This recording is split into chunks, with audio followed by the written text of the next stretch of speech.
De nouveaux partenaires qui s'engagent pour le Téléthon, ils étaient déjà là les années précédentes.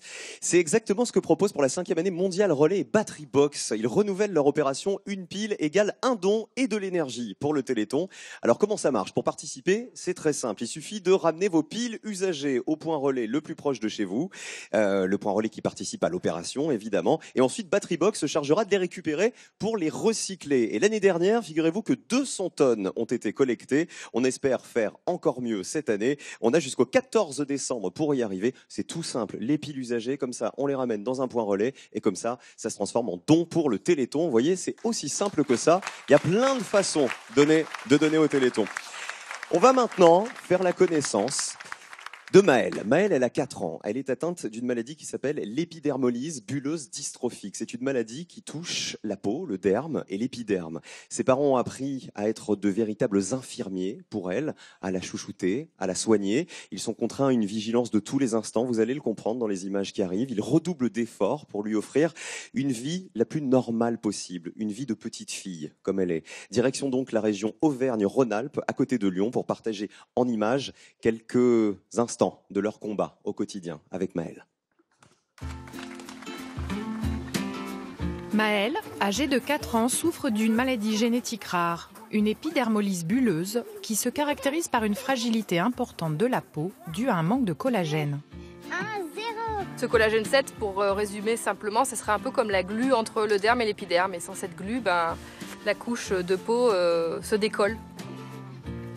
Si elle tombe, soit ça fait des bulles qu'il faut percer et assécher, soit ça arrache carrément la peau. C'est Maëlle, Amélie. C'est sans doute moi qui est le plus inquiet quand je suis avec elle au parc ou même à la maison. D'une seconde à l'autre, on peut basculer dans la catastrophe, le drame.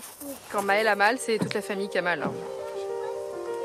Les plaies de Maëlle sont irréversibles et aucun traitement ne peut la guérir. Allez, frotte bien comme il faut. La seule solution, soigner sans relâche la peau de la petite fille. C'est comme les petites... Alors, ce rituel du matin et du soir, c'est de vérifier qu'il n'y ait pas de grosses bulles ou de grosses plaies qui nécessitent d'être désinfectées, de mettre un pansement. Chaque nouveau bout de peau saine qui s'arrache, c'est de la peau qui ne redeviendra jamais comme elle a été avant. C'est assez souvent douloureux quand il y a des zones avec des grosses plaies, qu'il y a eu chute ou qu'elle s'est grattée et qu'elle a arraché un bout de peau. Ça fait souvent mal quand on veut changer le pansement. Quand on a fait le bain lundi soir, ça lui a fait tellement mal. Elle a dit je veux mourir. Donc ça, c'est vrai que c'était la première fois qu'elle nous disait ça. Et je peux vous dire que ça calme. Je crois que je deviens la poule là du coup. Amélie, sa grande sœur de 7 ans, s'occupe beaucoup de Maëlle. Mais parfois, il arrive des accidents. Elle m'avait donné un coup de bâton et ça m'a fait mal. Et papa, maman, j'en couru. J'avais pas fait exprès. La vie de famille s'est trouvée bouleversée quand la maladie de Maëlle a été diagnostiquée, seulement quelques jours après sa naissance. C'était vraiment le monde qui s'écroulait pour nous, hein. Le ciel qui nous tombait sur la tête. Et on était déjà à l'étape suivante de se dire, et maintenant, notre vie, elle va ressembler à quoi? C'est quoi qui nous attend concrètement? On a le sentiment, mon mari et moi, que cette maladie nous a volé les premiers mois de vie de notre enfant, en fait. On voyait plutôt un bébé qui incarnait une maladie, plus qu'un bébé. Et c'est au fil du temps qu'on a compris qu'il y avait une personne derrière tout ça. Il nous a fallu apprivoiser la maladie. Pour décompresser au quotidien, si Angélique aime se plonger dans le travail, son mari Daniel préfère se défouler dans le sport. Le vélo, c'est ma soupape nécessaire pour sortir tout ce que je garde à l'intérieur. La tristesse, des fois, on la transforme en colère. C'est mieux de transformer cette colère en effort physique qu'en colère auprès des gens que tu aimes. Malgré les risques encourus, Maëlle arrive à suivre une scolarité normale grâce à la grande vigilance de l'équipe encadrante. Quand on fait par exemple des rondes ou quand on fait des jeux collectifs, Maëlle est placée plutôt avec des enfants calmes qui vont faire particulièrement attention à ne pas faire de grands gestes, ne pas jeter de jouets, ne pas pousser. Et ça, je pense qu'il l'intègre très vite en fait.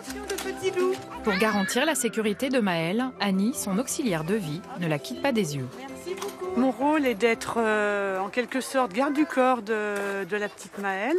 de veiller sur elle, de surveiller qu'il n'y a pas d'obstacles devant elle, qu'il n'y ait pas d'enfants qui viennent la heurter. Il faut être vigilant sans arrêt. Voilà. Ça s'est bien passé aujourd'hui à l'école. C'est important pour nous que Maëlle aille à l'école dans le but d'avoir une vie la plus normale possible en fait. De laisser la maladie prendre le moins de place possible et que la vie en prenne le plus possible. Et quand vous voyez ce reportage, quand vous voyez ces images de la petite Maëlle, vous comprenez à quel point il y a urgence, pour les familles de trouver une solution, de trouver un médicament, de trouver un traitement pour aider leurs enfants à aller mieux. J'imagine que ces images vous ont bouleversé également à la maison. Grâce à vos dons, la recherche peut avancer plus vite que la maladie. Mais pour ça, il faut faire grimper ce compteur. 4 490 217 €. C'est bien, mais ça n'est pas assez. Il faut continuer à donner au 36 37 pour tous les enfants comme Maëlle qu'on vient de voir.